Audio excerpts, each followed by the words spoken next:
আসসালামু আলাইকুম প্রিয় শিক্ষার্থীরা, আশা করি তোমরা সবাই অনেক বেশি ভালো আছো। ইতিমধ্যে তোমরা আমাদের ওয়ান শট এমসিকিউ ক্লাস শেষ করেছো আশা করি। এখন তোমাদের মাঝে আমরা নিয়ে আসলাম ওয়ান শট শর্ট কোয়েশ্চেন। তোমরা এই ক্লাসটি যদি করো তাহলে এখান থেকে ইনশাল্লাহ সর্বোচ্চ কমন পাবে। চলো আমরা ক্লাসের দিকে যাই। দেখো, শুরুতে আমাদের কি আছে?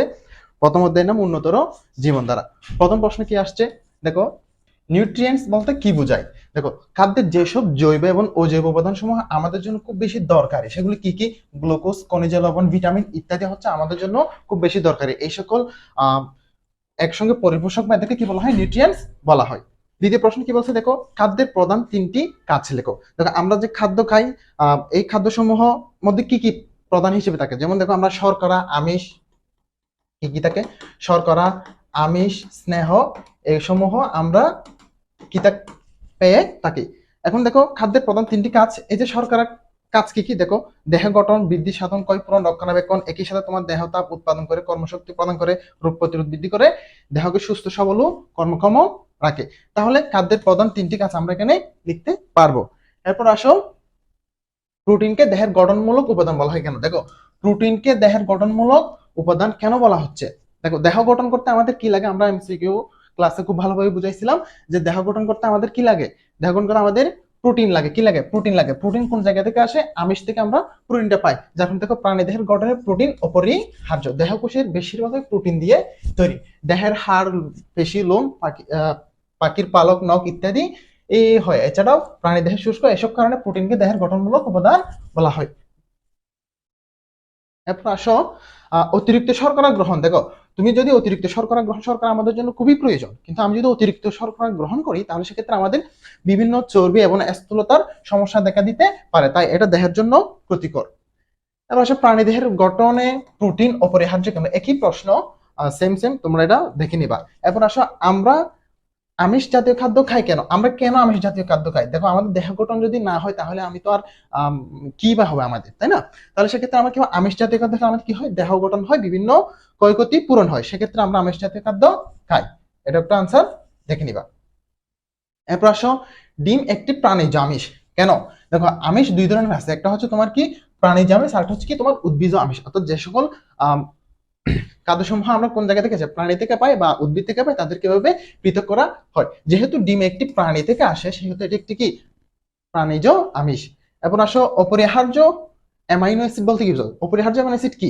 অপরিহার্য অ্যামাইনো অ্যাসিড হলো যেসব অ্যামাইনো অ্যাসিড যা মানব দেহে নিজে থেকে তৈরি বা সংশ্লেষণ করতে পারে না। শরীরের সঠিক বৃদ্ধি এবং কার্যকারিতার জন্য এই পুষ্টি খুবই উপাদান মাধ্যম হিসেবে অপরিহার্য। সুতরাং প্রোটিন সংশ্লেষণ এবং টিস্যু মেরামত ও পুষ্টি শোষণের মতো গুরুত্বপূর্ণ শারীরিক কাজের জন্য মোট 9টি অ্যামাইনো অ্যাসিড, কয়টি? এটা 8টি হবে। 8টি অ্যামাইনো অ্যাসিড প্রয়োজন হয়। এগুলোর মধ্যে লাইসিন, লিউসিন এবং ভ্যালিন অন্যতম। তাহলে এই অপরিহার্য অ্যামাইনো অ্যাসিড আমার জন্য গুরুত্বপূর্ণ। এবার আসো, আমিষের পরিচয় অ্যামাইনো অ্যাসিড দিয়ে। দেখো, আমিষের পরিচয় অ্যামাইনো অ্যাসিড। আমিষ থেকে আমরা কি পাই? প্রোটিন পাই। এই প্রোটিন মধ্যে কি থাকে? অ্যামাইনো অ্যাসিডটা বিদ্যমান তাকে বলে। এটা আমাদের জন্য, আমিষের জন্য প্রয়োজনীয় পরিচয় হচ্ছে কি? Amino acid. এরপর আসো, প্রাণীজ আমিষের তুলনায় উদ্ভিজ আমিষের পুষ্টিমান কম কেন? দেখো, প্রাণীজ আমিষের মধ্যে যে পরিমাণ পুষ্টি থাকবে উদ্ভিদের মধ্যে তার চেয়ে কি থাকে? কম থাকে। এটা নর্মালি তুমি চিন্তা করলে দেখতে পাচ্ছ। দেখো, আমরা প্রাণীজ আমিষের তুলনায় দেখো আমরা কি কি পেয়ে থাকি? প্রাণীজ আমিষে অ্যামিনো অ্যাসিড প্রোফাইল সম্পূর্ণ, অর্থাৎ শরীরের প্রয়োজনীয় সকল অপরিহার্য অ্যামিনো অ্যাসিড সঠিক পরিমাণে বিদ্যমান। অন্যদিকে উদ্ভিদের মধ্যে ঠিক সেই পরিমাণ হয় না বলে সেটা আমাদের পুষ্টিমানটা কম। আসো, প্রাণীজ প্রোটিনের পুষ্টি মূল্য বেশি কেন? একটু আগে বললাম যে প্রাণীজ প্রোটিনের 20টি অ্যামাইনো অ্যাসিডের মধ্যে 8টি হলো তোমার কি অপরিহার্য, কি অপরিহার্য অ্যামাইনো অ্যাসিড। এই 8টি অ্যামাইনো অ্যাসিড ছাড়া অন্য সবগুলো অ্যামাইনো অ্যাসিড আমাদের শরীরে সংশ্লেষ করতে পারে। প্রয়োজনীয় প্রোটিন এই অপরিহার্য 8টি অ্যামাইনো অ্যাসিড থাকে বলে এর পুষ্টি মূল্যটা বেশি হয়। এবার আসলে ভিটামিন ডি এর সাথে স্নেহ পদার্থ গ্রহণ করা উচিত কেন? দেখো, ভিটামিন ডি এর সাথে স্নেহ পদার্থ গ্রহণ করা উচিত কারণ ভিটামিন ডি একটি কি স্নেহ দ্রবণীয় ভিটামিন, অর্থাৎ এটি চর্বিতে দ্রবীভূত হয়। তাই স্নেহ পদার্থের সাথে গ্রহণ করলে ভিটামিন ডি এর শরীরে সহজে শোষিত হয়। স্নেহ পদার্থ ছাড়া গ্রহণ করলে ভিটামিন ডি ঠিকভাবে কাজে লাগে না। এটি হাড় মজবুত করা এবং ক্যালসিয়াম শোষণে সহায়তা করে। তাই আমাদের ভিটামিন ডি এর সাথে অবশ্যই স্নেহ পদার্থ গ্রহণ করতে হবে। একটু ভালো করে দেখে নিবা। এখন আসো, 15 গ্রাম শর্করা ও 15 গ্রাম চর্বি থেকে কতটুকু ক্যালোরি পাওয়া যায়। তোমরা জানো যে 1 গ্রাম শর্করা থেকে আমরা কি পাই, 4 ক্যালোরি পাই। আবার একই সাথে 1 গ্রাম চর্বি থেকে কত পাই, 9 কিলো ক্যালোরি পাই। এখন তুমি ওই নিয়মে করো, 15 গ্রামে কত এবং 15 গ্রাম শর্করাতে কত, 15 গ্রাম চর্বিতে কত, কত কত আসবে, 60 আসবে এবং কত 135 আসবে। এবার আসলে ভিটামিনকে জৈবিক প্রভাবক বলা হয় কেন? ভিটামিনকে জৈবিক প্রভাবক বলা হয় কেন? দেখো, আমরা ভিটামিন যদি নাই থাকে তাহলে আমাদের বিভিন্ন ধরনের সমস্যা হতে পারে। আমরা স্নায়ু সমস্যা হইতে পারে, আরো শারীরিক বিভিন্ন ক্ষয় পূরণ সহ বিভিন্ন ধরনের সমস্যা দেখা দিতে পারে, যার কারণে ভিটামিন সমূহ প্রত্যক্ষভাবে দেহ গঠনে অংশগ্রহণ না করলে, কি করলে না করলে এদের অভাবে দেহের ক্ষয় পূরণ, বৃদ্ধি সাধন বা দেহের তাপ শক্তি উৎপন্ন ইত্যাদি বিভিন্ন ক্রিয়া সুসম্পন্ন হতে পারে না। জীবদেহের বিভিন্ন অভ্যন্তরীণ ক্রিয়াকলাপ এদের সাহায্যে নিয়ন্ত্রণ হয় বলে ভিটামিন সমূহকে জৈবিক প্রভাবক বলা হয়। অবশ্য প্রতিদিন টাটকা টক জাতীয় ফল ও শাকসবজি খাওয়া প্রয়োজন কেন? শাকসবজি খাওয়া প্রয়োজন কেন? এটা স্বাভাবিক, নরমালি আমরা বুঝতেছি, তোমরা প্রতিদিন টাটকা শাকসবজি খাওয়া জরুরি, কারণ এগুলো ভিটামিন, খনিজ পদার্থ, অ্যান্টিঅক্সিডেন্ট সমৃদ্ধ এসব উপাদান রোগ প্রতিরোধ ক্ষমতা বাড়ায় এবং ঋতুর ক্যান্সারের বিভিন্ন ঝুঁকি কমায়। ফাইবার হজম শক্তি তো উন্নত করে এবং ওজন নিয়ন্ত্রণে সাহায্য করে বলে আমরা প্রতিদিন টাটকা ও টক জাতীয় ফল ও শাকসবজি খাবো। এরপর আসো ভিটামিন এ ও ভিটামিন সি এর মধ্যে দুটি পার্থক্য লেখো। কয়টি? ভিটামিন এ ও ভিটামিন সি। দেখো, ভিটামিন এ হচ্ছে তোমার কি, স্নেহে দ্রবণীয় একটি ভিটামিন। ভিটামিন এ কি, স্নেহের মধ্যে দ্রবণীয়। এর অভাবে রাতকানা রোগ হয়। আর কি রোগ হইতে পারে? জেরপ্থ্যালমিয়া রোগ হয়। এরপর আসো ভিটামিন সি এর বৈশিষ্ট্য, পানিতে দ্রবণীয় ভিটামিন। ভিটামিন সি কি, পানিতে দ্রবণীয়। আমাদের পানিতে অদ্রবণীয় ভিটামিন কি ছিল? ভিটামিন এ ডি ই কে, অর্থাৎ আদেক কি ছিল? আদেক হচ্ছে পানিতে অদ্রবণীয়, এবং সি হচ্ছে কি, পানিতে দ্রবণীয়। এর অভাবে স্কারবি রোগ হয়। বুঝছো আশা করি। এবার আসো পানিতে দ্রবণীয় ভিটামিন সম্পর্কে ব্যাখ্যা করো। ভিটামিন হলো এমন জৈব উপাদান যা শরীরের স্বাভাবিক বৃদ্ধি, পুষ্টি এবং রোগ প্রতিরোধ ক্ষমতা বজায় রাখতে অতি অল্প পরিমাণে প্রয়োজন। ঠিক আছে, পানিতে দ্রবণীয় ভিটামিন হলো এমন ভিটামিন যেগুলা পানিতে সহজে গলে যায়। কি হয়ে যায়? সহজে গলে যায় এবং শরীরে দীর্ঘদিন সঞ্চিত থাকে না। এগুলো সাধারণত ঘাম, মূত্র ইত্যাদির সঙ্গে বের হয়ে যায়। তাই নিয়মিত খাবারের মাধ্যমে গ্রহণ করা প্রয়োজন। এর মধ্যে প্রধান হলো ভিটামিন বি কমপ্লেক্স এবং ভিটামিন সি। তাই পানিতে দ্রবণীয়, এটা হচ্ছে আমার কি, পানিতে দ্রবণীয় ভিটামিন সম্পর্কে ধারণা। আবার আসলে মানবদেহে ভিটামিন এ এর ভূমিকা লেখো। এই ভিটামিন এ খুবই গুরুত্বপূর্ণ। স্বাভাবিক গঠন এবং বর্ধন সুষ্ঠুভাবে সম্পন্ন হওয়ার কাজ নিশ্চিত করে। দেহের বিভিন্ন আবরণী কলা যেমন ত্বক, চোখের কর্নিয়া ইত্যাদিকে স্বাভাবিক সতেজ রাখে। হাড় ও দাঁতের গঠন ও দাঁতকে সুস্থ রাখে, দৃষ্টিশক্তি ঠিক রাখে এবং রাতকানা রোগ প্রতিরোধ করে। এসব কারণে ভিটামিন এ জাতীয় খাদ্য গ্রহণ অতীব গুরুত্বপূর্ণ। এখন কি কথা, জেরপ্থ্যালমিয়া রোগ বলতে কি বোঝো এটা তোমরা দেখে নিবা। তারপর আসো ভিটামিন সি, ভিটামিন এ এর অভাবে তোমার কি হয়, জেরপ্থ্যালমিয়া রোগ হয়। এরপর আসো ভিটামিন সি এর গুরুত্ব। ভিটামিন সি এর গুরুত্ব আমরা সকলেই জানি, ত্বক, হাড়, দাঁত ইত্যাদির কোষসমূহকে পরস্পরের সাথে জোড়া লাগিয়ে মজবুত গাঁথনি তৈরি করে, যার কারণে ভিটামিন সি এর গুরুত্বটা বেশি। তোমরা এক না গেলে সবকিছু দেখে নিবা। তারপর আসো ভিটামিন এ এর অভাবে কি রোগ হয় দেখে ফেলবা। হাড় ও দাঁত গঠনে ক্যালসিয়ামের ভূমিকা ব্যাখ্যা করো। মানব শরীরে ফসফরাসের দুইটি ভূমিকা লেখো। দেখো, ফসফরাসের দুইটি ভূমিকা কি? মানুষের দুইটি ফসফরাসের ভূমিকা হলো নিউক্লিক অ্যাসিড, নিউক্লিয় প্রোটিন তৈরিতে ভূমিকা রাখে। তারপর শর্করা বিভাগের দ্বারা শক্তি উৎপাদনে ভূমিকা রাখে। এরপর আসো জীবদেহে পানির ভূমিকা। দেখো, পানির ভূমিকা হচ্ছে আমাদের জীবদেহের জন্য খুবই গুরুত্বপূর্ণ। জীবদেহে পানি দ্রাবকের কাজ করে। কিসের কাজ করে? দ্রাবকের কাজ করে। এই পানিকে একটা কি বলা হয়? সার্বজনীন দ্রাবকও বলা হয়। এবং খাদ্য উপাদানের পরিপাক এবং পরিশোধনে সাহায্য করে। বিপাকের ফলে দেহে উৎপন্ন ইউরিয়া, অ্যামিনো অ্যাসিড বিভিন্ন ধরনের ভূমিকা রাখে বলে জীবদেহের জন্য পানি গুরুত্বপূর্ণ ভূমিকা রাখে এবং পানি আমাদের জন্য প্রয়োজনীয় দ্রাবক। খাদ্য তালিকায় রাফেজ যুক্ত খাবার কেন দরকার? দেখো, রাফেজ যুক্ত খাবার দরকার কারণ এটি শরীরে অতিরিক্ত চর্বি কমাতে সাহায্য করে। রাফেজ যুক্ত খাবার এবং বারবার ক্ষুধার প্রবণতা কমাতেও এটি কাজ করে। ধারণা করা হয় রাফেজ যুক্ত খাদ্য গ্রহণে পিত্তথলির রোগ, খাদ্যনালী, মলাশয়ের ক্যান্সার, অ্যাপেন্ডিক্স, হৃদরোগ ও স্থূলতা অনেকাংশে হ্রাস করে, যার কারণে আমাদের খাদ্য তালিকায় রাফেজ যুক্ত খাবার রাখা দরকার। একই প্রশ্ন যে রাফেজ জাতীয় খাদ্য কিভাবে কোষ্ঠকাঠিন্য দূর করে? আমরা রাফেজ জাতীয় খাবার গুরুত্ব লেখো, এটা দেখে নিবা। তারপর আমাদের রাফেজ জাতীয় খাদ্য গ্রহণ করা কেন উচিত, কেন আমরা রাফেজ জাতীয় খাদ্য গ্রহণ করব? অবশ্য সুষম খাদ্য বলতে কি বোঝায়? যে সকল খাদ্য সমূহ আমাদের যার যার মধ্যে খাদ্য উপাদানের সবগুলোই পরিমাণ মতো থাকে এবং যার থেকে স্বাভাবিক কাজকর্মের জন্য উপযুক্ত ক্যালোরি ও আঁশ পাওয়া যায়। কি পাওয়া যায়? উপযুক্ত ক্যালোরি এবং আঁশ পাওয়া যায়। একজন পূর্ণবয়স্ক সুস্থ কর্মশীল পুরুষের জন্য প্রত্যহ প্রায় 2500 থেকে 3000 কিলো ক্যালোরি শক্তির প্রয়োজন হয়। আর এই শক্তি পাওয়া যায় আমাদের দৈনন্দিন খাদ্য তালিকা সুষম খাদ্যের এই 6টি উপাদান থেকে। অর্থাৎ আমরা যদি যে সকল খাদ্য থেকে আমরা সবকিছু পরিমাণ মতো পেয়ে থাকি, আমার যে ক্যালোরি দরকার তা যদি পেয়ে থাকি, আঁশ দরকার আঁশ যদি পেয়ে থাকি, তাহলে সবকিছু খাদ্য আমি যে সকল খাদ্য থেকে পেয়ে থাকি এই খাদ্যগুলোকে একত্রে কি বলা হয়? সুষম খাদ্য বলা হয়। দেখো সুষম খাদ্য পিরামিড বলতে কি বোঝা? আমরা একটা পিরামিড দেখেছিলাম, অর্থাৎ যে খাদ্যের মধ্যে তোমার কি ছিল, নিচেরটাতে তোমার কি শর্করা ছিল, এরপর কি ছিল, উপরে স্নেহ ছিল, তারপর আমিষ ছিল, এখানে ভিটামিন জাতীয় খনিজ পদার্থ সমূহ ছিল। অর্থাৎ উপরের দিকের গুলো কম প্রয়োজন, নিচের দিকের গুলো বেশি প্রয়োজন। তাহলে এই সুষম খাদ্য পিরামিডটা এটাই একটু দেখে নিবা। তারপর উন্নত জীবন যাপনের জন্য খাদ্য উপাদান বাছাই করতে হয় কেন? দেখো আমাদের খাদ্য উপাদানে যদি ভালো না থাকে তাহলে আমরা কখনো ভালো একটা জীবন যাপন করতেই পারবো না। কেননা বিভিন্ন ধরনের রোগ এবং সমস্যা দেখা দিবে। ফলে সুন্দর জীবন যাপন এবং উন্নত জীবন যাপন করতে আমরা বাধার সম্মুখীন হব, যার কারণে আমাদের খাদ্য উপাদান ভালো একটা খাদ্য উপাদান বাছাই করতে হয়। আমরা জাঙ্ক ফুড কি শরীরের জন্য ক্ষতিকর? হ্যাঁ, এটা কি তোমরা নিজেরাই জানো জাঙ্ক ফুড ক্ষতি কি না ভালো। জাঙ্ক ফুড স্বাস্থ্যের জন্য ক্ষতিকর, কারণ এতে থাকে অতিরিক্ত রাসায়নিক পদার্থ, প্রাণীজ চর্বি এবং চিনি। অতিরিক্ত চর্বি পরিবর্তে দেহে চর্বি কলে রূপান্তরিত হওয়ার ফলে বিভিন্ন ধরনের স্থূলতার সমস্যা দেখা দিতে পারে, যার কারণে জাঙ্ক ফুড শরীরের জন্য ক্ষতিকর। এবং খাদ্য সংরক্ষণ বলতে কি বুঝো? দেখো খাদ্যের গুণাগুণে পুষ্টিমান ঠিক রেখে ব্যবহারের জন্য খাদ্যকে প্রক্রিয়াজাত করে রেখে দেওয়াকে খাদ্য সংরক্ষণ বলা হয়। খাদ্য যে আমরা দীর্ঘদিন পর্যন্ত রেখে দিই, যেমন আচার যে তৈরি করা হয় তা বেশ কিছুদিন আমরা রেখে দিই, এতে কি হয়?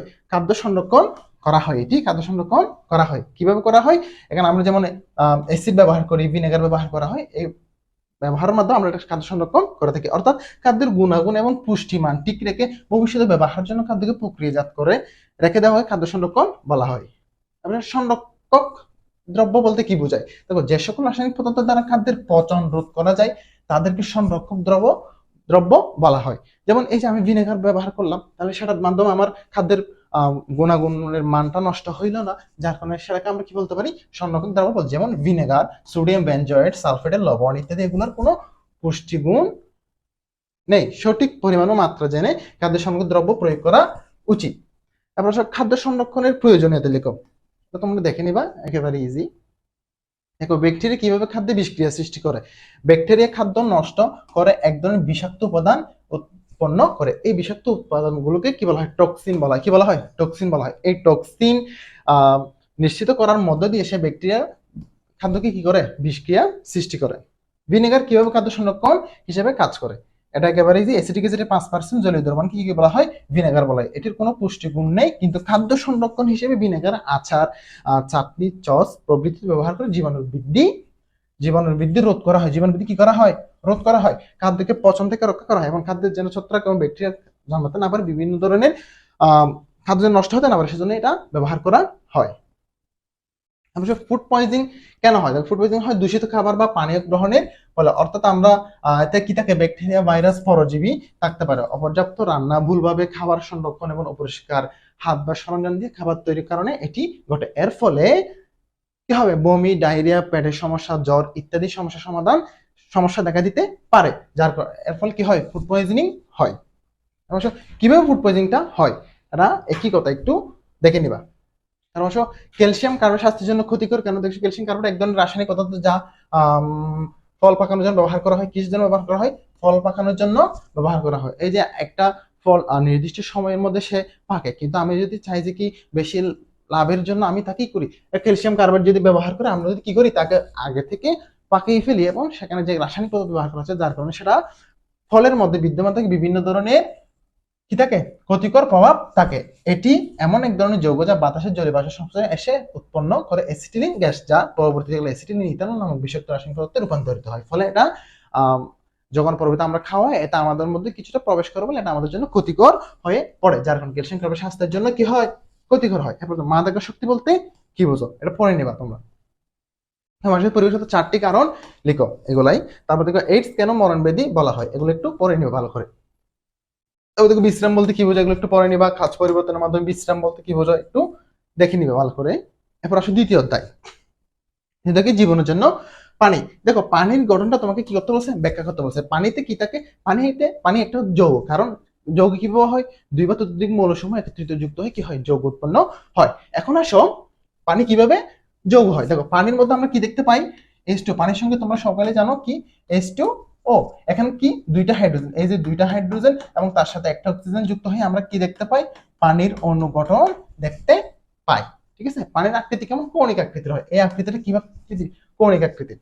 তারপর আসলে পানিকে সার্বজনীন দ্রাবক বলা হয় কেন, দেখো যে সকল ধর্ম বা যে সকল পদার্থ সমূহ তোমার সব ক্ষেত্রে ব্যবহার করা যাবে, হ্যাঁ, অ্যাসিড বলো, ক্ষার বলো, এবং যে কোনো জায়গায় ব্যবহার করা যাবে, বেশিরভাগ জৈব ও অজৈব যৌগকে দ্রবীভূত করতে পারে, তাদেরকে পানির বৈশিষ্ট্য অন্য দ্রাবকে অনুপস্থিত, তাই পানিকে সার্বজনীন দ্রাবক বলা হয়। অর্থাৎ এক কথা আমি সবখানে ব্যবহার করতে পারবো দ্রাবক হিসেবে, ঠিক আছে, সেক্ষেত্রে আমরা সেটাকে কি বলবো, সার্বজনীন দ্রাবক বলবো। তারপর পানি কি ধরনের যৌগ, পানি একটি উপধর্মী পদার্থ হিসেবে কাজ করে, সাধারণত অ্যাসিডের উপস্থিতিতে পানি ক্ষার হিসেবে কাজ করে, আবার ক্ষারের উপস্থিতিতে অ্যাসিড হিসেবে কাজ করে, তবে বিশুদ্ধ পানিতে পুরোপুরি নিরপেক্ষ অবস্থায় থাকে। ঠিক আছে, এবং এর পিএইচ কত, 7। এরপর আসো জলজ উদ্ভিদের দুটি বৈশিষ্ট্য দেখে নিবা।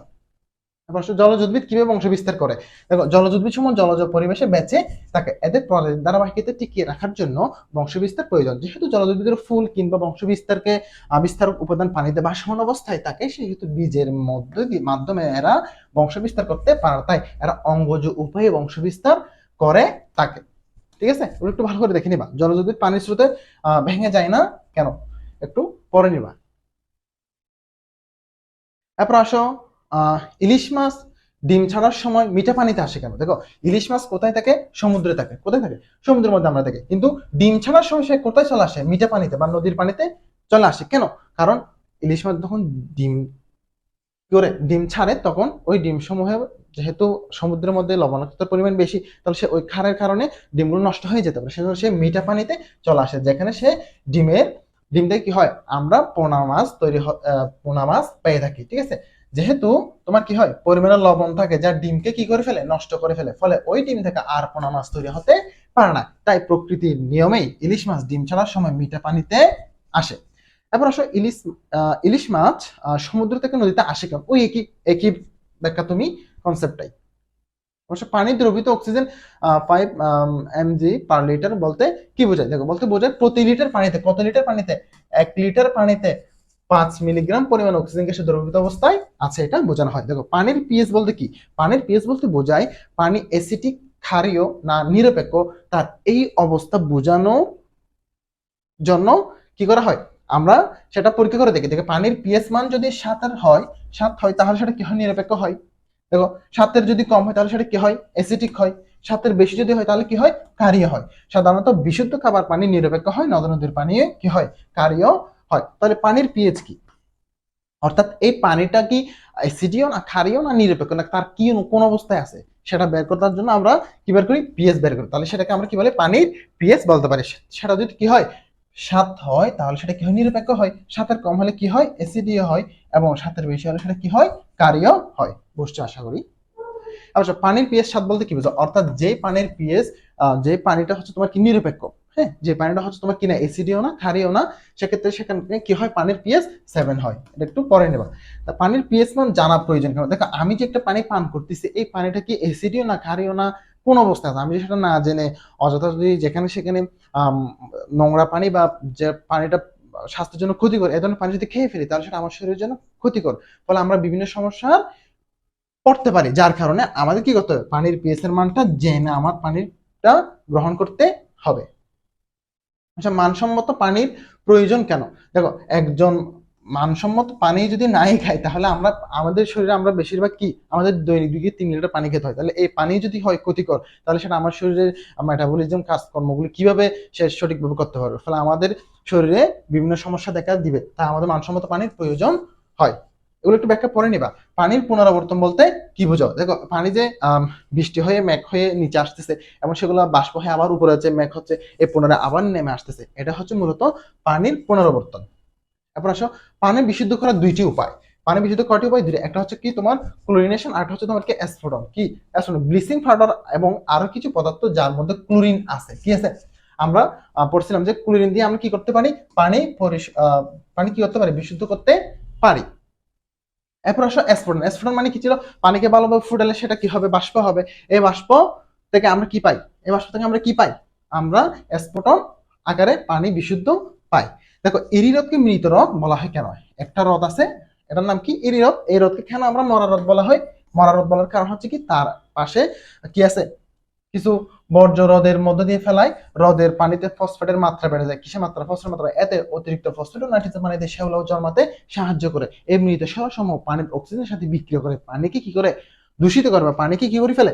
তার অস্তিত্ব ঠিকঠাক রাখে না। এজন্য আমরা এরি হ্রদকে কি বলা হয়? মৃত হ্রদ বলা হয় বা মরা হ্রদ বলা হয়। দেখো আর্সেনিক ও সীসাযুক্ত পানি খাওয়া উচিত নয় কেন? এই সকল পানি সমূহ আমাদের কি সমস্যা করতে পারে? ক্যান্সার হতে পারে, পাকস্থলীতে রোগ হতে পারে, বিভিন্ন ধরনের সমস্যা দেখা দিতে পারে, যার কারণে এই ধরনের পানি খাওয়া আমাদের উচিত নয়। পানির গতিপথ কিভাবে পরিবর্তিত হয়? পানির গতিপথ পরিবর্তন মূলত দুটি প্রধান বিষয় কাজ করে। একবার প্রাকৃতিক কারণ, আর হচ্ছে মানব সৃষ্ট কারণ। ঠিক আছে? সাতক্ষীরা জেলা সমুদ্রের কাছে হলেও খাবার পানির তীব্র সংকট দেখা দিয়েছে কেন? একটু ভালো করে পড়ে নিবে, এগুলো মুখস্থ পড়া। এবার আসো তৃতীয়তে, হৃদযন্ত্রের চটকতা এবং অন্যান্য। দেখো থ্রোম্বোসাইট বলতে কি বোঝায়? থ্রোম্বোসাইট হচ্ছে তোমার কি? অনুচক্রিয়া। কি অনুচক্রিয়া? ইংরেজির নাম কি? প্লেটলেট বা প্লাটিলেট বলা হয়। এগুলা গোলাকার, ডিম্বাকার বা রডাকার হতে পারে। দেখো এই অনুচক্রিকা হচ্ছে কি, আমাদের দেহে রক্ত জমাট বাড়তে কি করে? সাহায্য করে। রক্ত জমাট বাড়তে সাহায্য করে। এগুলা অস্থিমজ্জার বৃহদাকার কোষের চিহ্ন অংশ। শ্বেতকণিকার ভূমিকা। দেখো শ্বেত রক্তকণিকার কিন্তু অনেকগুলা ভূমিকা আছে। সে সর্বপ্রথম কাজটা সে আমাদের ফেগোসাইটোসকে জীবাণু বক্ষণ করার মতো গুরুত্বপূর্ণ কাজ করে। এবং এই লিম্ফোসাইট অ্যান্টিবডি গঠন করে এবং অ্যান্টিবডি দ্বারা দেহে প্রবেশ করে রোগ জীবাণু ধ্বংস করে। মনোসাইট নিউট্রিফিলের বিভিন্ন কাজ আছে, ইওসিনোফিলের কাজ আছে, বেসোফিল হেপারিন নিঃসরণের ফলে দেহে কি হয়? জমাট বাঁধতে বাধা দেয়। বেসোফিল কি করে? একটা হেপারিন নিঃসরণ করে, সেটা আমরা আগে পড়ছিলাম যে হেপারিন নিঃসরণ করে সেটা কি করে? রক্তে জমাট বাঁধতে বাধা দেয়। রক্ত জমাট বাঁধতে কি করতে? বাধা দেয়। কারণ রক্ত জমাট বাঁধলে তো আমাদের স্ট্রোক হয়ে যাবে। হ্যাঁ, যার কারণে আমাদের কি করতে হবে? রক্ত জমাট বাঁধাতে বাধা দিতে হবে। কে বাধা দেয়? বেসোফিল। সেখানে কে সাহায্য করে? শ্বেত রক্তকণিকা। তাহলে একটু ভালো করে দেখবে। দেখো লোহিত রক্তকোষে দুইটি কাজ লিখো, একটু মুখস্থ করে নিবে এগুলা। রক্তের রং লাল কেন? দেখো দেখো আমাদের রক্তের মধ্যে আরবিসি আছে। এই আরবিসির মধ্যে তোমার কি থাকে? হিমোগ্লোবিন থাকে। এই হিমোগ্লোবিন থাকার কারণে সেখানে কি হয়? রক্তের অংশ লাল হয়। অবশ্য রক্তবাহিকায় রক্ত জমাট বাঁধে না কেন? দেখো রক্ত জমাট বাঁধে না কারণ কি? এই যে একটু আগে বললাম যে বেসোফিল কি করে? হেপারিন নিঃসরণ করে। এই দুই একটা কারণ দেখে নিবা। সিরাম বলতে কি বোঝায়? রক্ত থেকে রক্তকোষ এবং রক্ত জমাট বাঁধার জন্য যে প্রয়োজনীয় প্রোটিন আছে সেটাকে সরিয়ে নেওয়ার পর যে তরল অংশটি থাকে, হ্যাঁ, তরল যে অংশটি থাকে রক্তের মধ্যে, সেটা কি বলা হয়? সিরাম বলা হয়। কি বলা হয়? সিরাম বলা হয়। অন্যভাবে বলা যায় রক্ত জমাট বাঁধার পর যে হালকা হলুদ রঙের স্বচ্ছ রস পাওয়া যায় তাকে কি বলা হয়? সিরাম বলা হয়। রক্তরস বা প্লাজমা এবং সিরামের মধ্যে পার্থক্য হলো রক্তকোষের রক্ত জমাট বাঁধার প্রয়োজনীয় প্রোটিন থাকে, সিরামে সেটি কি থাকে না। মানে রক্তরস যখন আমি সবকিছু প্রোটিন অসমূহ নিয়ে ফেলবো, কোন সময় নিয়ে ফেলবো, তখন যে সাদা তরল অংশটা থাকে সেটাকে আমরা কি বলতে পারি? সিরাম বলতে পারি। অবশ্য অ্যানিমিয়া হলো লোহিত রক্তকোষের সংখ্যা স্বাভাবিকের তুলনায় কমে যাওয়া কি বলা হয়? অ্যানিমিয়া বলা হয়। থ্যালাসেমিয়া কি? ব্যাখ্যা করো। এটা হচ্ছে এক ধরনের বংশগত রক্তের রোগ। এই রোগে আক্রান্ত ব্যক্তির রক্তের হিমোগ্লোবিনের অস্বাভাবিকতার কারণে লোহিত রক্তকে কি হয়? ভেঙে যায়, ফলে রক্ত শূন্যতা দেখা দেয়। সেটা কি বলা হয়? থ্যালাসেমিয়া বলা হয়। এবার থ্যালাসেমিয়া রোগে আক্রান্ত হলে রক্ত শূন্য দেখা যায় কেন? এগুলো সেম দেখে নিবা। মানুষের রক্তের গ্রুপ জানা প্রয়োজন কেন? দেখো মানুষের রক্ত গ্রুপ যদি আমরা নাই জানি, তাহলে একটা মানুষের হঠাৎ যে রক্তের প্রয়োজন হচ্ছে, তাহলে তার গ্রুপ যদি না জানি, তাহলে আমরা আরেকজন মানুষের সব মানুষের রক্ত তো সেম না। হ্যাঁ, আমরা মানুষ সেম হলো কি না, আমাদের রক্ত কোনো সেম না, আমাদের রক্তের মধ্যে কি আছে? ভিন্নতা রয়েছে। তো সেহেতু আমাদের অবশ্যই রক্তের একজন যদি হয় এ বি, আরেকজন হয় যদি বি, তাহলে তার আমি রক্ত যদি বি তে দিয়ে দিই, তাহলে সেক্ষেত্রে কি হবে? সমস্যা হবে। যার কারণে মানুষের রক্তের গ্রুপ জানা প্রয়োজন। অ্যান্টিবডি বলতে কি বোঝায়? অ্যান্টিজেনের বিপরীতে বস্তু বা নিজস্ব বস্তু বা কণিকা, কোষ অথবা কোষগুচ্ছ। ঠিক আছে? এটি প্রধানত অ্যান্টিজেনের সারায় দেহের বি লিম্ফোসাইট থেকে উৎপাদিত প্রোটিন জাতীয় পদার্থ। ঠিক আছে? এরা রক্তের প্লাজমা ও কলারসে বর্তমান থাকে। অ্যান্টিবডিগুলো দেহে অনুপ্রবেশকারী বা বহিরাগত অ্যান্টিজেনকে বক্ষণ করে, কখনো বিনষ্ট করে, কখনো মেরে ফেলে, কখনো আবার বাইরে নিক্ষেপ করে। ঠিক আছে? এটা হচ্ছে তোমার কি? অ্যান্টিবডির পরিচিতি। দেখো সর্বজনীন গ্রহীতা কি? যে সবার কাছ থেকে গ্রহণ করতে পারবে তাকে কি বলা হয়? আমরা সর্বজনীন গ্রহীতা বলতে পারি। সে সর্বজনীন গ্রহীতা গ্রুপ কে? আমাদের এবি। কে? এবি। এবং ও হচ্ছে কি? সর্বজনীন দাতা। ও কি? সর্বজনীন দাতা। এবং এবি হচ্ছে তোমার কি? সর্বজনীন গ্রহীতা। একটু মনে রাখবা। দেখো সর্বজনীন দাতক গ্রহীতা কি? সেটা দেখে ফেলবা। সন্ধ্যা সময় মহিলাদের ক্ষেত্রে আরএস ফ্যাক্টর গুরুত্বপূর্ণ কেন? কারণ আরএস ফ্যাক্টর যদি সমস্যা হয়, তাহলে সেক্ষেত্রে তাদের কি হতে পারে? সন্তানের গর্ভে গর্ভপাত নষ্ট হইতে পারে। এবার স্বামী স্ত্রী উভয় আরএস ফ্যাক্টর একই রকম হতে হয় কেন, এগুলো তোমরা পারো, দেখে ফেলবা। এবার ক্রস ম্যাচিং বলতে কি বুঝো? ক্রস ক্রস ম্যাচিং হলো রক্তের সামঞ্জস্য পরীক্ষার অংশ হিসেবে রক্ত সঞ্চালন আগে সম্পাদিত একটি পরীক্ষা। সাধারণত এতে দাতার লোহিত রক্ত কোষের নমুনায় প্রাপকের রক্তের প্লাজমা যোগ করা হয়। কি করা হয়? প্লাজমা যোগ করা হয়। রক্তের শ্রেণী দুটি গুরুত্ব লিখো, দুটি গুরুত্ব লিখো, এগুলো লিখে ফেলবা। চক্র বলতে কি? দেখো, হৃৎপিণ্ড একটি স্বয়ংক্রিয় পাম্পের মাধ্যমে যে হৃদচক্র কি? হৃদচক্র হচ্ছে তোমাদের এই যে আমাদের সারা দেহ থেকে রক্ত আসতেছে, বের হচ্ছে, যাচ্ছে, এই পুরো একটা চক্রকে কি বলা হয়? হৃদচক্র বলা বলা হয়। দেখো, ধমনী ও শিরার পার্থক্য, এগুলো খুবই ইম্পর্টেন্ট, এগুলো তোমাকে অবশ্যই শিখতে হবে। ধমনী ও শিরার পার্থক্য, ধমনীর প্রাচীর কি হয়? পুরো হয়। ধমনীর গহ্বর ছোট হয়। ধমনী কবাটিকা বিহীন। ধমনীর রক্ত প্রবাহ দ্রুত গতি সম্পন্ন হয়। এবং শিরার প্রাচীর পাতলা হয়। শিরার গহ্বর বড় হয়। শিরার কবাটিকা আছে। শিরায় রক্ত প্রবাহ ধীর গতি সম্পন্ন হয়। এটা ভালো করে শিখে নিবা। এরপরে শিরায় কপাটিকা থাকে কেন? শিরায় কি থাকে? কপাটিকা থাকে কেন? এই কপাটিকা যদি না থাকে তাহলে রক্ত তো অনবরত চলতে থাকবে। তাহলে একটা প্রশ্নে আমাদের যেই প্রবাহিত সাহায্য করে এবং বিপরীত দিকে বিপরীতে প্রবাহ প্রতিরোধ করে, এই কপাটিকাগুলোকে রক্তকে পিছনে বা নিচের দিকে যেতে বাধা দেয়। এই যে একটা এই যে একটা ধরো শিরা, তাহলে এখানে যদি একটা অবস্থা থাকে, মানে এখান থেকে রক্ত তোমার কি হবে? আসবে, নিচের দিকে যাবে, কিন্তু উল্টো দিকে যাবে না। তাহলে এই ধরনের পরিস্থিতির জন্য আমার কি দরকার হয়? কি দরকার হয় আমার? বলো, কি দরকার হয়? শিরায় আমার কপাটিকা দরকার হয়, যার কারণে শিরায় কপাটিকা থাকে। এবার আসো, সিস্টুল ও ডায়াস্টুল কি? সিস্টুল ও ডায়াস্টুল কি? দেখো, সিস্টুল মানে আমরা কি বলছিলাম? মানুষের এই যে হৃৎপিণ্ড, মানুষের হৃৎপিণ্ড যখন তোমার কি হয়? প্রেসার হয়, তখন সেটা কি বলা হয়? সিস্টুল। আর যখন কি হয়? সংকুচিত, তখন সেটা কি বলা হয়? ডায়াস্টুল বলা হয়। মানে সংকুচিত এবং প্রসারিত হওয়ার মাধ্যমে সিস্টুল এবং ডায়াস্টুল হয়।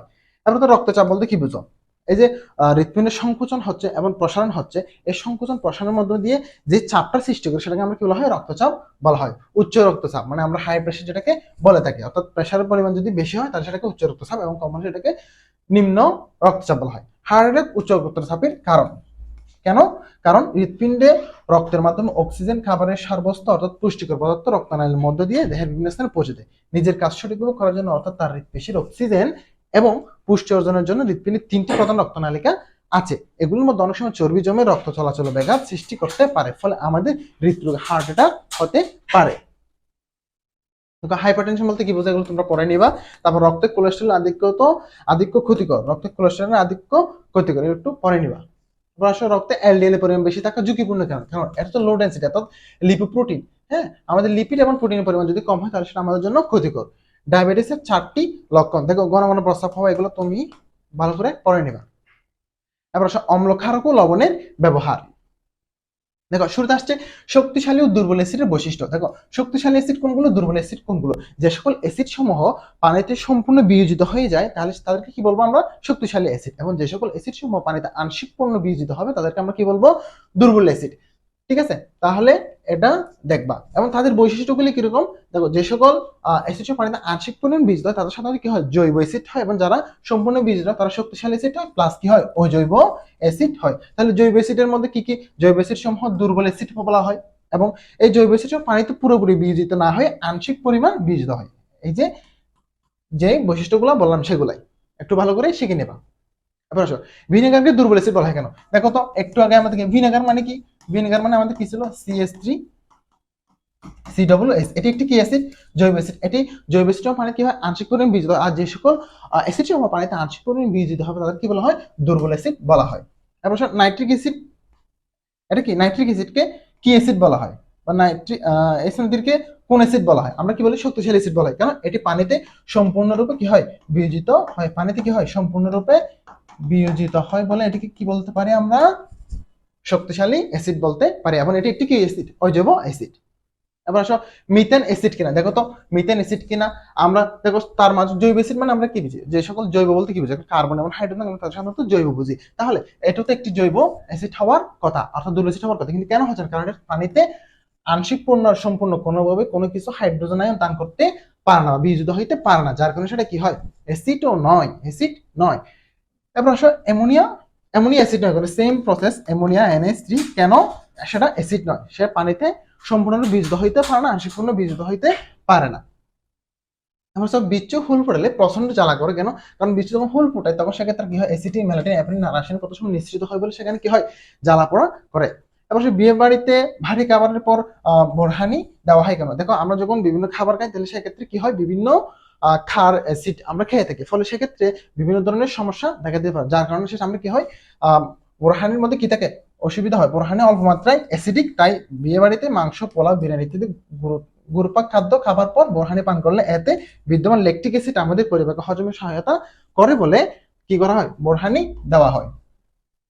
আবার অ্যাসিড ব্যবহারের সময় সতর্ক থাকতে হবে কেন? দেখো অ্যাসিড হচ্ছে খুবই একটি ক্ষতিকর একটি অ্যাসিড হইতে পারে, ঠিক আছে। এখানে অ্যাসিড হচ্ছে তোমার খনিজ অ্যাসিড, মানবদেহের জন্য ক্ষতিকর যে কোনো ধরনের অ্যাসিড, যেমন আমাদের হাইড্রোক্লোরিক অ্যাসিড হচ্ছে কোনো কি শক্তিশালী অ্যাসিড, শক্তিশালী অ্যাসিড সমূহ আমাদের ব্যবহারে অবশ্যই সতর্ক থাকতে হবে। অর্থাৎ এক কথায় অ্যাসিড ব্যবহারে আমাদের কি থাকতে হবে, সতর্ক থাকতে হবে। লিটমাস কাগজ একটি নির্দেশক। নির্দেশক কি, যে সকল পদার্থ দিয়ে, যে সকল মাধ্যম দিয়ে আমরা বুঝতে পারি যে কি একটা একটা পদার্থ সেটাকে অ্যাসিড, ক্ষারীয় নাকি কোন অবস্থায়, সেটা জানতে পারি আমরা নির্দেশক দিয়ে। তাহলে এক্ষেত্রে আমরা একটি লিটমাস কাগজ ব্যবহার করতে পারি, সেটা একটি কি নির্দেশক হিসেবে কাজ করে। পিএইচ বলতে কি বুঝো, কোন জলীয় দ্রবণে হাইড্রোজেন আয়নের ঘনমাত্রার ঋণাত্মক লগারিদমকে আমরা কি বলি, পিএইচ বলে থাকি। এই পিএইচ এর মান 7 হলে সেটা কি হয়, নিরপেক্ষ হয়। 7 এর চেয়ে যদি কম হয় সেটা কি হয়, অম্লীয় হয়। এবং 7 এর চেয়ে বেশি হলে সেটা কি হবে, ক্ষারীয় হবে। অবশ্য মুখের পিএইচ এর মান যদি 5.5 এর নিচে গেলে দাঁতের ক্ষয় শুরু হয় কেন? দেখো পিএইচ এর মান আমরা কি জানি, 7 হচ্ছে কি নিরপেক্ষ, তো 7 এর চেয়ে কমতেছে মানে কি হয়ে যাচ্ছে, অম্লীয় হয়ে যাচ্ছে আস্তে আস্তে। 5.5 এর পর যদি আরো কমে তাহলে সেটা আরো অম্লীয় হয়ে যাচ্ছে, তাহলে সেক্ষেত্রে যার কারণে দাঁতের ক্ষয় শুরু হয়, অম্লীয় হয়ে যায় বলে। এরপর আসো মাটির পিএইচ জানা প্রয়োজন কেন? দেখো উৎপাদনের জন্য, ফসল উৎপাদনের জন্য মাটির পিএইচ অত্যন্ত গুরুত্বপূর্ণ। এই মাটির পিএইচ যদি আমরা ঠিক মতো না জানি তাহলে যে কোনো ধরনের অ্যাসিডের পরিমাণ যদি বেড়ে যায় বা ক্ষারের পরিমাণ যদি বেড়ে যায় তাহলে সেখানে আমি যে বীজ রোপণ করবো সেই বীজটা নষ্ট হয়ে যেতে পারে, তাই মাটির পিএইচ জানা প্রয়োজন। দেখো সকল ক্ষারই কারক কেন? সকল ক্ষারই কারক কেন? ক্ষারক এক শ্রেণীর রাসায়নিক যৌগ যা হাইড্রোজেন আয়ন গ্রহণ করতে কি সক্ষম। যেমন ধাতুর অক্সাইড বা হাইড্রোক্সাইড সমূহ কি হয়, ক্ষার হয়। পানিতে দ্রবণীয় ক্ষারক যা হাইড্রোক্সাইড আয়ন প্রদান করে তাকে ক্ষার বলা হয়। দেখো পানিতে দ্রবণীয় যে সকল ক্ষারক সমূহ হাইড্রোক্সাইড আয়ন গ্রহণ করতে পারে, প্রদান করতে পারে, তাদের কি বলা হয়, ক্ষার বলা হয়। পক্ষান্তরে যেসব ক্ষারক পানিতে অদ্রবণীয় সেগুলো ক্ষারক হলেও ক্ষার নয়, তাই বলা যায় সকল ক্ষারই ক্ষারক। আবার ক্ষার ও ক্ষারকের মধ্যে পার্থক্য, ক্ষারসমূহ কি হয়, পানিতে দ্রবণীয় হয়। ক্ষারসমূহ কি হয়, পানিতে দ্রবণীয়। ক্ষারক কি হয়, পানিতে অদ্রবণীয় হয়। একই সাথে ক্ষার হচ্ছে সকল ক্ষারই তোমার কি ক্ষারক, সকল ক্ষারই ক্ষারক, কিন্তু সকল ক্ষারক ক্ষার নয়। উদাহরণ হচ্ছে সোডিয়াম হাইড্রোক্সাইড, সে জলীয় দ্রবণে কি দিতে পারে, হাইড্রোক্সাইড আয়ন দান করতে পারে, কিন্তু ক্ষারক সমূহ ঠিক সেই পরিমাণ পারে না। এবার সোডিয়াম কার্বনেট জলীয় দ্রবণ ক্ষারীয়। দেখো সোডিয়াম কার্বন, এই যে সোডিয়াম কার্বনের সঙ্গে জলীয় দ্রবণে পানি যুক্ত করলাম, যখন পানি যুক্ত করি তার সাথে বিক্রিয়া করে কি উৎপন্ন হয়, সোডিয়াম হাইড্রোক্সাইড উৎপন্ন হয় এবং কার্বনিক অ্যাসিড উৎপন্ন হয়। এর জলীয় দ্রবণ, এই যে সোডিয়াম হাইড্রোক্সাইড উৎপন্ন হলো সেটা জলীয় দ্রবণ আবার কি দিতে পারে, হাইড্রোক্সাইড আয়ন দিতে পারে, যার কারণে সেটা কি হয়, ক্ষারীয় হয়। দেখো মাটির অ্যাসিডিটি দূর করতে ব্যবহৃত দুটি পদার্থের নাম লিখো। দেখো মাটির অ্যাসিডিটি দূর করার জন্য আমরা কি ব্যবহার করতে পারি, চুন ব্যবহার করতে পারি, মিল্ক অফ লাইম ব্যবহার করতে পারি। সংকেতগুলো ভালো করে খেয়াল করবা, ক্যালসিয়াম হাইড্রোক্সাইড এবং ক্যালসিয়াম অক্সাইড। দেখো পিঁপড়ে কামড়ালে ক্ষত স্থানে চুন ব্যবহার করা হয় কেন? চুন হচ্ছে তোমার কি, কেন চুন ব্যবহার করা হয়? চুন মানে কি, ক্যালসিয়াম অক্সাইড। চুন মানে কি, ক্যালসিয়াম অক্সাইড। কারণ পিঁপড়ের কামড়ে জ্বালা পড়া হয় অ্যাসিডিটির জন্য, কি হয়, অ্যাসিডির কারণে। তাহলে অ্যাসিডের পরিমাণ যখন আমাদের ক্ষতের মধ্যে যখন অ্যাসিড আছে, পোকামাকড় যখন পিঁপড়ে যখন কামড়ে সেখানে কি হয়, অ্যাসিড পাওয়া যায়, তাহলে তার সে অ্যাসিড নিঃসৃত করছে, তো অ্যাসিডের পরিমাণ যেহেতু এখানে বাড়ছে সেহেতু আমাদের জ্বালা পোড়া করতেছে। এখন এই অ্যাসিডের পরিমাণটা কমানোর জন্য আমরা কি দিয়ে দিলাম, ক্ষার দিয়ে দিলাম। ক্ষার হিসেবে কি দিলাম, ক্যালসিয়াম অক্সাইড দিয়ে দিলাম, যার কারণে সেখানে প্রশম হয়ে যায় একটা পর্যায়ে গিয়ে, ফলে আমাদের ক্ষতস্থানে কি হয়, আর জ্বালা পোড়াটা তেমন করে না। এবার লবণের রাসায়নিক বৈশিষ্ট্যগুলো একটু দেখে নিবা। শিল্প কারখানায় লবণের ব্যবহারগুলো লেখো, এগুলো একটু ভালো করে দেখে নিবা। এরপর এসো বলকে জানি। দেখো হাঁটতে গিয়ে আমরা হুচুটকাই কেন? হাঁটতে গিয়ে আমরা হুচুটকাই কেন? নিউটনের প্রথম সূত্র থেকে আমরা কি জানতে পারি যে বাহ্যিক বল যদি প্রয়োগ না করি স্থির বস্তু স্থির থাকবে, গতিশীল বস্তু গতিশীল থাকবে। এই স্থিতি জড়তা এবং গতি জড়তা, ঠিক আছে। গতিশীল বস্তুর গতিশীল থাকার প্রবণতা হলো গতি জড়তা, আর হাঁটার সময় কোনো বাধা আমাদের থামিয়ে দিলে গতি জড়তার জন্য আমরা কি খাই, হুচুট খাই। নিউটনের প্রথম সূত্র জড়তার ধারণা দাও। এই যে স্থির বস্তু স্থির থাকতে চাইবে, গতিশীল বস্তু গতিশীল থাকতে চাওয়ার এই প্রবণতা কি বলা হয়, জড়তা বলা হয়। চলন্ত গাড়ি হঠাৎ ব্রেক করলে যাত্রীর সামনে হেলে পড়ে কেন? দেখো গাড়িটা কি ছিল, গাড়িটা তোমার চলমান ছিল, তো হঠাৎ যখন আমি ব্রেক চাপা হয় তখন গাড়িটি কি হয়, গতিশীল অবস্থা থেকে হঠাৎ থেমে যায়, ফলে যাত্রী কি হয়, সামনের দিকে ঝুঁকে পড়ে। এটাকে বলা হয় গতি জড়তা বলা হয়। এটা কেন হয়? জড়তার কারণে হয়। কি ধরনের জড়তা? গতি জড়তা। আমরা গাড়ি চালানোর সময় চালককে সিট বেল্ট পরতে হয় কেন? তার এই যে ব্রেক করার সময় সে সামনের দিকে ঝুঁকে পড়তে পারে, তাহলে বিভিন্ন ধরনের রিস্ক আমাদের জন্য থাকে, তাই এখানে কি বলতে হয়, সিট বেল্ট পরতে হয়। এবার আসলে জড়তার পরিমাণে হচ্ছে তোমার কি বড়, বস্তু যে অবস্থায় আছে সে অবস্থায় থাকতে চাওয়ার প্রবণতাকে আমরা কি বলি, জড়তা বলি। ঠিক আছে, এবং যে বস্তুর ভর যত বেশি, যেহেতু ভরের উপর নির্ভরশীল, যেহেতু যে বস্তুর ভর যত বেশি তার জড়তাও কি তত বেশি, অর্থাৎ ভর হচ্ছে এই জড়তার পরিমাণ। আসলে নিউটনের দ্বিতীয় সূত্র কি বলে? দেখো নিউটনের দ্বিতীয় সূত্র বলতেছে বস্তুর ভরবেগের পরিবর্তনের হার, বস্তুর ভরবেগের পরিবর্তন, অর্থাৎ পি এর পরিবর্তন হার তার প্রযুক্ত বলে সমানুপাতিক। তাহলে আমরা ভরবেগ থেকে কি পাই? ভরবেগ থেকে আমরা পি সমান এমবি পাই, এবং ভরবেগের পরিবর্তনের হার সমান তার ভরবেগের পরিবর্তনের হার। ওকে, কারণ বেগের পরিবর্তন হারকে কি বলে? ত্বরণ বলা হয়। এবং এখান থেকে একসাথে আমরা কি পাই? এফ সমান এম এ পাই। এবার আসো বেগ ও ত্বরণের মধ্যে পার্থক্য লিখো। বেগ ও ত্বরণের মধ্যে পার্থক্য দেখো, বেগ একক সময়ে কোনো বস্তুর সরণের হারকে কি বলা হয়? বেগ বলা হয়। বেগের একক কি? MS inverse 1। এবং একক সময়ে কোনো বস্তুর বেগের বৃদ্ধির হারকে কি বলা হয়? ত্বরণ বলা হয়। এবং ত্বরণের এককটা কি? MS inverse 2। ত্বরণ একক কি? MS inverse 2। নিউটনের দ্বিতীয় সূত্র এটি গাণিতিকভাবে লিখো। নিউটনের দ্বিতীয় সূত্রে কি বলছে? কোনো বস্তুর উপর যদি যে প্রযুক্ত বলটা আমি দিব, ওই বস্তুর ভর এবং ওই বলের দিকে শ্রেষ্ঠ ত্বরণের গুণফলের সমানুপাতিক। অর্থাৎ এই যে বল প্রয়োগ করলাম, এই যে বলটা প্রয়োগ করলাম এফ, এফ সমান কি আমরা এম এ লিখতে পারি। অর্থাৎ বস্তুটার ভর এবং তার ত্বরণের গুণফলকে কি বলতে পারি আমরা? তার প্রযুক্ত বল। অবশ্য 15 কেজি একটি বস্তুর ভর কত? 15 কেজি একটি বস্তুর উপর 459 বল প্রয়োগ করা হলে কি পরিমাণ ত্বরণ সৃষ্টি হয়? দেখো তো কি, এটা এফ এর মান দিয়ে দিয়েছে এবং এটা তোমার কি এম এর মান দিয়ে দিয়েছে। এরপর তুমি ত্বরণ বের করবা, নাহলে একটা একটাকে ভাগ করলে হয়ে যাবে। এটা 45 নিউটন হবে। 45 নিউটন বল প্রয়োগ করা হলে কি পরিমাণ ত্বরণ সৃষ্টি হবে? অর্থাৎ এফ সমান কি এম, এবং আমার ত্বরণ চাইছে, তাহলে এ সমান এফ ডিভাইডেড বাই এম। মানগুলো বসিয়ে দিলে ক্যালকুলেশন করলে 3 ms ইনভার্স 2, 3 ms ইনভার্স 2। অবশ্য কোনো বস্তুর ভরবেগ এত বলতে কি বোঝায়? এই যে বস্তুর ভরবেগকে আমরা পি দ্বারা প্রকাশ করা হয়, অর্থাৎ ভরবেগ যদি 500 কেজি ms ইনভার্স 1 হয়, তাহলে সেটা দ্বারা কি বোঝাচ্ছে?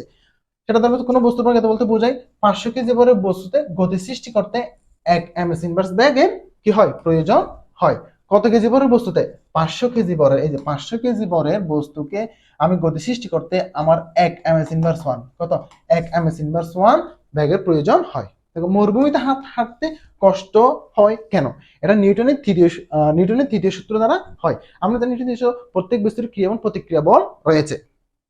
এখন দেখো আমরা যখন হাঁটি তখন আমরা একটা মাটিতে কি দিই? প্রেসার দিই, চাপ দিই। তাহলে এই চাপ দেওয়ার কারণে মাটি আমাকে নিজে একটা কি প্রতিক্রিয়া বল দেখায়। এই প্রতিক্রিয়া বলের কারণে আমরা হাঁটতে পারি। কিন্তু যখন তুমি মরুভূমিতে হাঁটো, মরুভূমিতে কি শক্ত মাটি না অন্য কিছু? কি বালি। তাহলে সেখানে যখন হাঁটতে আমার পা একটু নিচের দিকে ঢুকে যায়, যখন ঢুকে যায় তখন বালিগুলো আমাদের কি ধরে? চেপে ধরে। এমন অবস্থায় যে প্রতিক্রিয়া বলটা হয়, ওই প্রতিক্রিয়া বলটা ঠিক সেই পরিমাণ দিতে পারে না বলে সেখানে আমার মাটিতে হাঁটতে কি হয়? কষ্ট হয়। তাও তোমরা একটু ভালো করে পড়ে নিবা। আবার শক্ত মাটিতে হাঁটা সহজ হলেও বালুর উপর হাঁটা এতটা সহজ নয় কেন? এই যে সেম ব্যাখ্যাটা কি, আমরা শক্ত মাটি যখন হাঁটি তখন আমার পাখি মাটির ভিতরে ঢুকে যায় না, ফলে আমাকে প্রতিক্রিয়া বলটা ঠিক সেই পরিমাণ সে দিতে পারে। অন্যদিকে বালুর উপর যে হাঁটা হয় তখন সেক্ষেত্রে বালির মধ্যে পাটা ঢুকে যায় এবং সেখানে সঠিক পরিমাণ ভাবে প্রতিক্রিয়া বলটা দিতে পারে না বলে বালির উপর হাঁটা অতটা সহজ নয়। এরপর আসো, নৌকা থেকে লাফ দিলে নৌকা পিছনে সরা যায় কেন? নৌকা পিছনে সরে যায় কেন? দেখো সেম প্রসেস। গতির নিউটন কি সূত্র? নিউটনের তৃতীয় সূত্র। প্রত্যেক ক্রিয়ারই একটি কি আছে? সমান বিপরীত প্রতিক্রিয়া আছে। যখন লাফানোর সময় নৌকার উপর সামনের দিকে বল প্রয়োগ করা হয়, কোন দিকে? সামনের দিকে বল প্রয়োগ করা, তখন নৌকা ব্যক্তির উপর সমান বিপরীত প্রক্রিয়া বল কাজ করে বলে নৌকা পিছনে সরে যায়। মানে আমি সামনে যাচ্ছি, আমি একটা প্রেসার দিচ্ছি, তাহলে নৌকা কি হবে? পিছনের দিকে সরে যায়। আচ্ছা, মৌলিক বল কয়টি? দেখো মৌলিক বল হচ্ছে তোমার কয়টি? 4টি। মহাকর্ষ বল, তড়িৎচুম্বকীয় বল, দুর্বল নিউক্লিয় বল এবং সবল নিউক্লিয় বল। অভিকর্ষ বলকে মহাকর্ষ বল বলা হয় কেন? দেখো মহাকর্ষ বল হলো যখন দুইটি বস্তুকণার মধ্যকার আকর্ষণ বল, কি দুইটি বস্তুকণার মধ্যকার আকর্ষণ, সেটা যদি মহাবিশ্ব হয়ে থাকে, মহাকাশ হয়ে থাকে, তখন সেটা কি বলে মহাকর্ষ বল বলে। অন্যদিকে অভিকর্ষ বল হলো পৃথিবী ও মহাবিশ্বের যে কোনো একটি বস্তুর মধ্যকার আকর্ষণ বল, অর্থাৎ পৃথিবী ও মহাবিশ্বের একটি বস্তু, এজন্য অভিকর্ষ বলকে আমরা কি বলতে পারি, মহাকর্ষ বলতে পারি। এখন আসো, নিউক্লিয়ার বোমা শক্তিশালী হয় কেন? এর মধ্যে কি থাকে, সবল নিউক্লিয় বল থাকে বলে, কি থাকে, সবল নিউক্লিয় বল থাকে বলে এটি শক্তিশালী হয়। ব্যাখ্যাটা একটু পরে নেবা। দেখো প্রবাহীকর্ষণ কি, দেখো এই একটা নদী, এই নদীর মধ্যে আমি যখন একটা বুলেট ছুটলাম, তখন সে পানির মধ্যে যে প্রবাহিত হয়ে যাচ্ছে, পানির ভিতরে যে প্রবাহিত হয়ে যাচ্ছে, সেটা কি বলা হয়, একসাথে প্রবাহীকর্ষণ বলা হয়। একটু দেখে নিবা। তারপর ঘর্ষণ বল কেন উৎপন্ন হয়? দেখো একটা তলের মধ্যে যে ঘর্ষণটা কেন উৎপন্ন হয়, এই ঘর্ষণটা না থাকলে কখনো বস্তুটা স্থির থাকতে পারবে না। এবং ঘর্ষণ বল দুটি বস্তুর পৃষ্ঠের অমসৃণতার কারণে তৈরি হয়। যখন একটি বস্তু অন্যটির উপর দিয়ে চলতে থাকে চেষ্টা করে, তখন এদের স্পর্শ তলে অমসৃণ খাঁজগুলো একে অপরকে একসাথে আটকে থাকে। একটা বস্তুর উপর দিয়ে যাবে, তখন এখানের মধ্যে যে ঘর্ষণ কাজ করে, সেটা কেন হয়, কারণ একটা অংশের যে খাঁজ আরেকটা অংশের কাজের সাথে কি হয়, অমসৃণতার মধ্যে সেখানে কি হয়, ঘর্ষণের সৃষ্টি হয়, এবং সেখান থেকে তোমার কি হয়, ঘর্ষণ বল উৎপন্ন হয়। এখন ঘর্ষণের অসুবিধাগুলি কি কি? এই ঘর্ষণের কারণে কি কি অসুবিধা হতে পারে? যেমন ধরো যে ঘর্ষণ যদি বেশি হয়, তাহলে আমি ওই বস্তুটা কি সহজে ধাক্কা দিয়ে নিতে পারি না। হ্যাঁ, এই ধরনের বিভিন্ন ধরনের সমস্যা দেখা দিতে পারে, এত শক্তির অপচয় হয়। ঠিক আছে, এগুলো একটু দেখে নিবে। এবার আসো একাদশ অধ্যায়, প্রাত্যহিক জীবনে তড়িৎ। দেখো কিভাবে তড়িৎ রাসায়নিক কোষে বিদ্যুৎ উৎপন্ন হয়। তড়িৎ রাসায়নিক কোষে কিভাবে বিদ্যুৎ উৎপন্ন হয়? তড়িৎ রাসায়নিক কোষের বিক্রিয়ায় অ্যানোড থেকে কি হয়, অ্যানোড থেকে ইলেকট্রন সরে কেতুতে জমা হয়। কোথায় জমা হয়? অ্যানোড থেকে কি হয়, কেতুতে ইলেকট্রন জমা হয়। এর ফলে অ্যানোড এবং কেতুটের মধ্যে তড়িৎ বিভব পার্থক্য তৈরি হয়। এই অবস্থায় অ্যানোড ও কেতুটকে পরিবাহী তার দ্বারা সংযুক্ত করলে কেতুটের ইলেকট্রনগুলো অ্যানোডে প্রবাহিত হতে থাকে, আর এই ইলেকট্রনগুলো প্রবাহের কারণে তড়িৎ রাসায়নিক কোষে বিদ্যুৎ প্রবাহের সৃষ্টি হয়। অর্থাৎ মূল কথা হচ্ছে তোমার কি, ইলেকট্রনের আদান প্রদান, ইলেকট্রনের সরে যাওয়ার এই কারণে আমার কি হয়, বিদ্যুৎ কোষে রাসায়নিক কোষে কি বিদ্যুৎ উৎপন্ন হয়। একটু ভালো করে দেখে নিব। বর্তনীতে ফিউজ ব্যবহার করা হয় কেন? দেখো আমাদের ফিউজটা হচ্ছে কি এক প্রকার বাধা। ফিউজটা কি এক প্রকার বাধা, যে আমার একটা যান্ত্রিক অংশ, সে তড়িৎ নিতে পারে, ধরো 10, ঠিক আছে, তার উপর আমি যদি 100 দিয়ে দিই, তাহলে সে কখনো সেটা ঠিকঠাক মতো ওই যান্ত্রিক যন্ত্রটা কাজ করতে পারবে না, বা অনেক সময় নষ্ট হয়ে যেতে পারে। তাই তার এই যে অতিরিক্ত তড়িৎ প্রবাহকে বাধা দেওয়ার জন্য আমরা কি ইউজ করা হয়, ফিউজটা ইউজ করা হয়। তাই বর্তনীতে ফিউজ ব্যবহার করা খুবই গুরুত্বপূর্ণ, বা ফিউজ ব্যবহার করা হয়। 5 অ্যাম্পিয়ার ফিউজ বলতে কি বোঝায়, অর্থাৎ 5 অ্যাম্পিয়ার ফিউজ বলতে কি বোঝায়?